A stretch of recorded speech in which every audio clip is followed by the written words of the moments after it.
Un projet ambitieux, un peu mystérieux, la reconstruction ou la représentation du revêtement extérieur de la pyramide du roi Mykérinos, pour mieux comprendre l'idée consistante de ce projet. Nous avons contacté par téléphone M. Simon Sawyer, expert en tourisme. Bonjour. Bonjour. Quand on parle de cette collaboration égypto-japonaise concernant la pyramide du roi Mykérinos, on se pose plusieurs questions. Tout d'abord, le choix de cette pyramide pour commencer avec un de ces projets, de ces initiatives les plus sophistiquées. Pas la grande pyramide, mais c'est la troisième pyramide du plateau de Gizeh. Et également l'idée même, à quoi consiste cette idée. Alors pour ces deux petites questions, qu'est-ce que vous pouvez nous dire à propos de ce projet et cette initiative?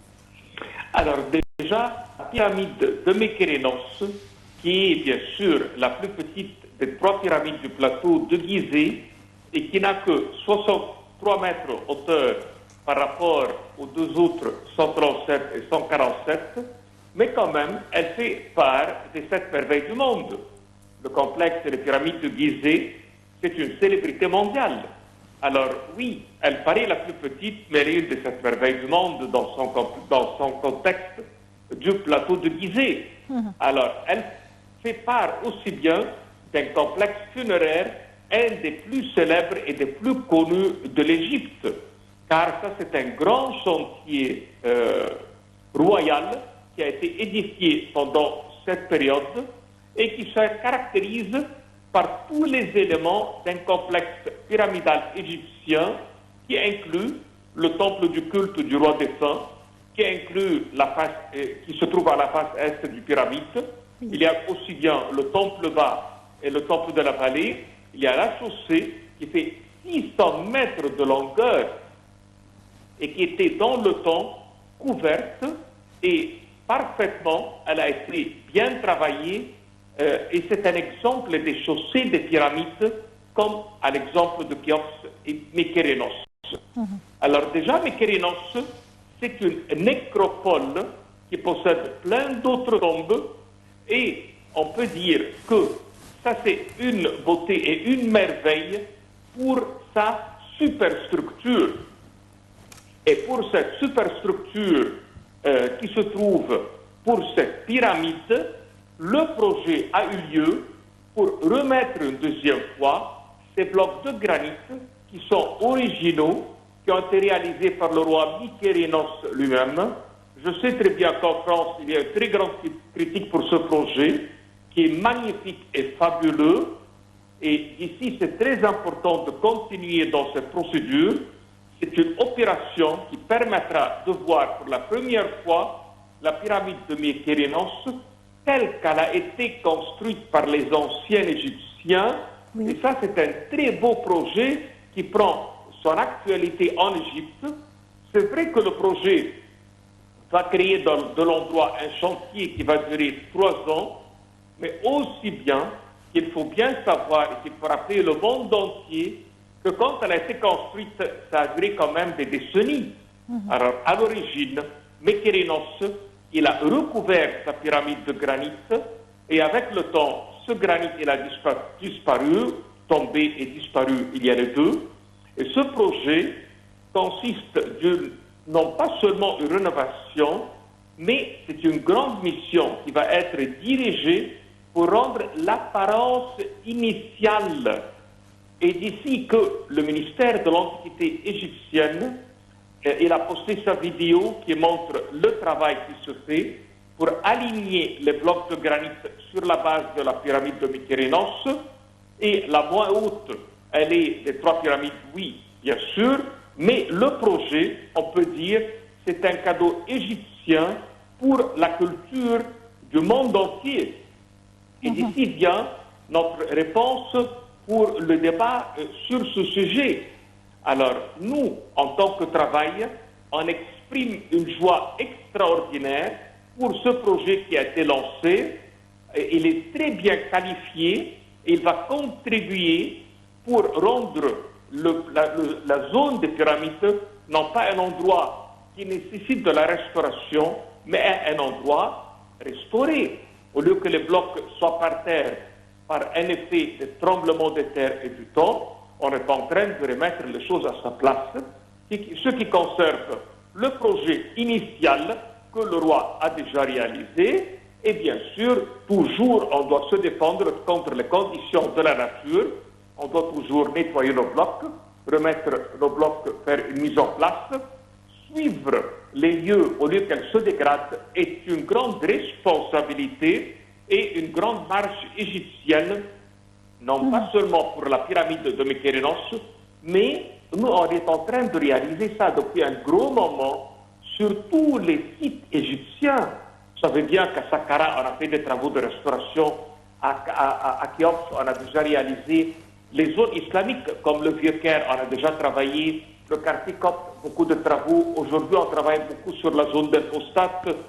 D'une façon que tous les touristes, quand elles viennent, elles désirent prendre des photos.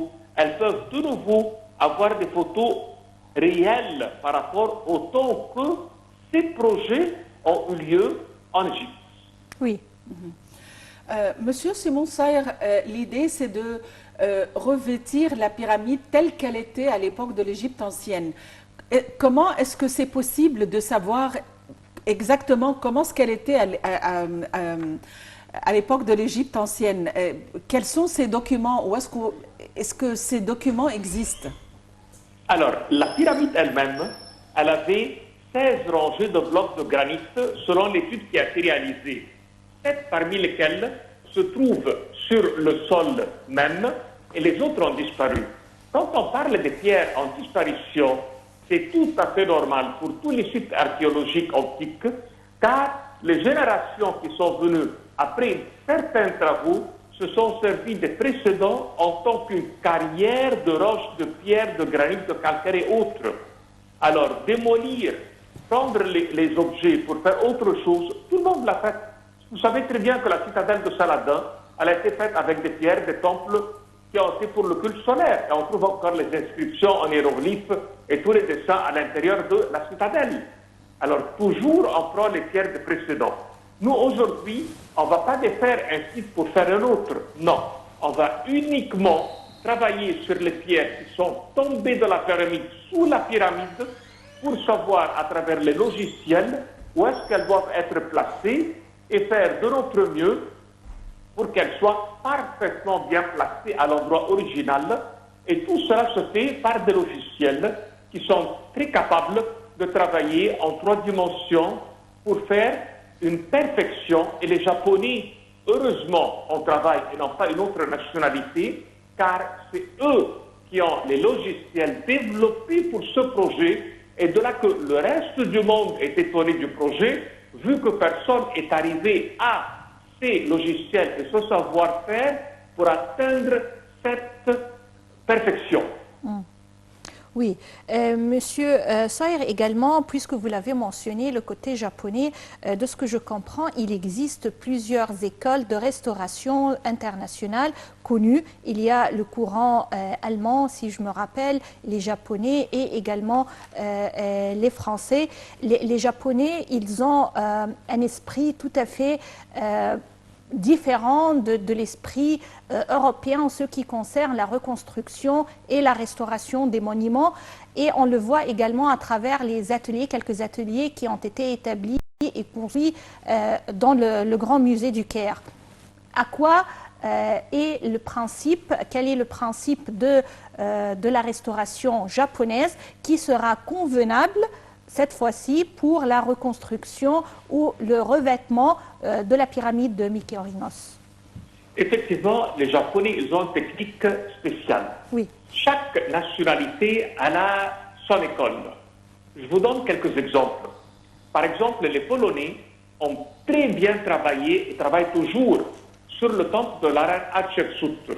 Ils ont un principe de faire fonctionner la main-d'œuvre locale au maximum maximum de nombre, de faire les travaux avec des outils les plus proches qui ont été utilisés à l'époque de nos ancêtres, et faire les travaux doucement, petit à petit, d'une façon qu'il n'y ait jamais d'erreur et qu'ils puissent tout le temps rectifier au cas où qu'il y a un certain problème. Leur travail, il paraît lent, mais il est parfait vu ce point de vue d'école. Quand on regarde l'école française elle a énormément de nombre d'équipes qui travaillent, que ce soit pour faire les photos de l'endroit, pour faire les dessins, pour faire les projets d'études, pour faire la restauration. Le nombre de personnes qui travaillent et le nombre d'équipes est incalculable. Et vraiment, ils essaient toujours, ils font de leur mieux et ils atteignent leur but, c'est de réaliser une perfection dans les travaux. Les Japonais, par contre, dépendent beaucoup de la technologie. Oui. Ils ont toujours une technologie à point. Et de là qu'on les voit dans des projets très spécifiques, comme par exemple quand il y a eu l'accès pour la Grande Pyramide, c'était les seuls qui ont développé le logiciel en 3G pour qu'ils puissent voir en obscurité et transformer par cette résonance la scène non vue par les caméras ordinaires pour qu'elle soit vue sur nos ordinateurs. Ils sont excellents sur ce point de vue. Alors les Japonais utilisent une technologie vraiment très avancée, ils ont un travail très intelligent, ce qui fait qu'en peu de temps, on a des résultats extraordinaires et jamais ils interviennent ou ils rentrent dans un projet à moins qu'ils savent très bien qu'il va être parfaitement très bien fait. Et ça, c'est un très avantage que chacun connaît ses capacités. Alors, quand ils attaquent ou qu'ils font un certain travail, on est très, très sûr de la perfection des résultats, ça va sûr et certain créer beaucoup de jalousie, car ils ne sont pas connus sur l'échelle internationale comme le pays de la culture, ou bien ceux qui se sont développés, occupés de l'égyptologie, comme la France, l'Angleterre, l'Allemagne. Et d'ici, quand ils ont des résultats extraordinaires, c'est vrai qu'il va y avoir des critiques et une opposition. Car il y a plein de pays qui n'ont pas l'habitude de ce beau travail, qu'il soit fait hors leur pays. Très bien. Monsieur Simon Saïr, une question très basique. Quel était l'objectif de la construction de ces pyramides à l'époque? Qu'est-ce que ça représentait pour eux? Alors, les pyramides d'Égypte, ce sont une évolution naturelle pour l'enterrement en Égypte. C'est devenu petit à petit. Nous, on a démarré l'enterrement par uniquement être sous le sable du désert pour conserver la momie. Nous, on a fait des puits. Et quand on a découvert que dans les puits, les corps se conservent, on a placé une pierre qui marque la position du corps. Cette pierre est devenue mastaba. Et cette mastaba est devenue la pyramide à degrés comme un Saqqara, d'une façon qu'elle soit comme une échelle et un escalier qui représente le symbole de la montée de l'âme envers le ciel. Et ensuite, elle est devenue aparoaliste, vu le développement des ouvriers égyptiens et les ingénieurs pour les travaux dans les carrières et l'assemblement des pierres. Et une fois qu'on a fait les pyramides, elles ont commencé à prendre cette splendeur et cette grandeur. Et comme le roi se voyait presque comme un dieu, le roi Khéops, par exemple, s'est dit « Je suis le dieu soleil, je suis Ra ». Il est parti avec ce projet extraordinaire, gigantesque, dans l'ensemble de la nation et la totalité a travaillé pour lequel. Et c'est d'ici qu'on est arrivé à ce point de construction qui était vraiment très, très fatigant pour le pays. Et d'ici, on a chuté vers Mykérinos, entre 137 et 147 mètres d'auteur. On est redescendu à 63 et les pyramides après cela sont devenues petites pour que le peuple puisse continuer à faire ses travaux dans les champs agricoles et d'autres projets pour les canaux d'irrigation à l'intérieur du pays. Alors, la pyramide de Khéops et Khéphren, c'est l'exception et le summum dans le développement des travaux de construction de l'Égypte. Et selon vous, Monsieur Simon Saïr, comment peut-on également profiter d'un tel projet afin de donner vraiment de l'ampleur, non seulement à l'importance de la richesse et des trésors égyptiens, mais également afin d'attirer plus d'attention, surtout pour l'inauguration du grand musée qui aura lieu dans peu de temps. Alors déjà, le fait qu'on la restaure, c'est beau parce que si on... Vous savez qu'à un point du nouveau musée, on arrive à une fenêtre de laquelle on peut, avec une vue très claire, voir le plateau de Gizeh. Oui. Alors déjà, la restauration va nous permettre de voir le plateau de Gizeh dans un état intact et non pas dans un état d'une pyramide presque démolie ou dans un état qui nécessite tout le temps de la restauration et personne n'en fait quelque chose. Alors c'est tout à fait normal que quand on a une vue extraordinaire sur un travail exceptionnel, c'est tout à fait normal que notre ministère s'en occupe de le restaurer. C'est ce qui se fait. D'un autre côté, le fait que nous on coopère avec le Japon, ça permet de plus en plus que l'Égypte s'ouvre à d'autres pays en coopération pour le ministère de la Culture et de l'Antiquité, c'est le beau ministère de l'Égypte. Le plus qu'on s'ouvre, le plus qu'on a des contacts, le plus qu'on est sur leurs médias et d'ici leurs revues, leurs programmes que ce soit éducatifs ou dans la télévision, partout on devient un point d'attraction. Les gens connaissent de plus en plus notre pays, ils sont intéressés à venir nous visiter, voir nos temples et nos monuments. Ça crée plus de tourisme et ça crée plus d'affaires et ça invite les investisseurs pour y venir. C'est sûr que le plus qu'on est connu, vous savez, parfois on se dit l'Égypte c'est le pays le plus connu du monde, mais tous les pays du monde sont connus et il faut faire toujours de la propagande, avoir sa place dans les journaux, avoir sa place dans les médias, avoir sa place dans les affaires et dans les contacts. Et ça crée un lien vraiment fabuleux. En plus, ça rapporte à notre ministère un savoir-faire. Parce que nous, avec cela, on va apprendre à utiliser leur logiciel. On va être en contact avec des gens de leurs plus grandes universités. Vous savez, quand un État prend en charge un projet, il envoie ses meilleurs, car ça c'est l'image de son pays à lui. Et d'ici, quand on est en contact avec ces meilleures personnes, on apprend énormément et cet échange est très important. Monsieur Simon Saïr, vous êtes guide touristique. Je vous remercie infiniment pour cette richesse et ces informations très précieuses.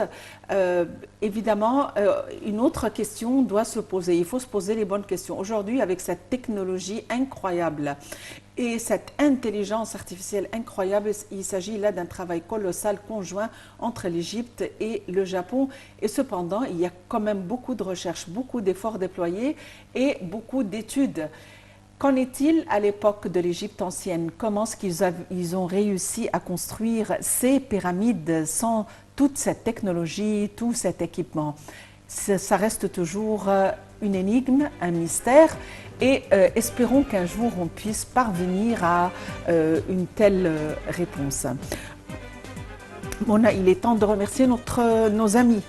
C'est vrai, alors c'est ainsi qu'on arrive au terme de cette édition de notre programme pour aujourd'hui. J'espère que vous avez passé d'agréables moments en notre compagnie. Merci et à la prochaine. Au revoir.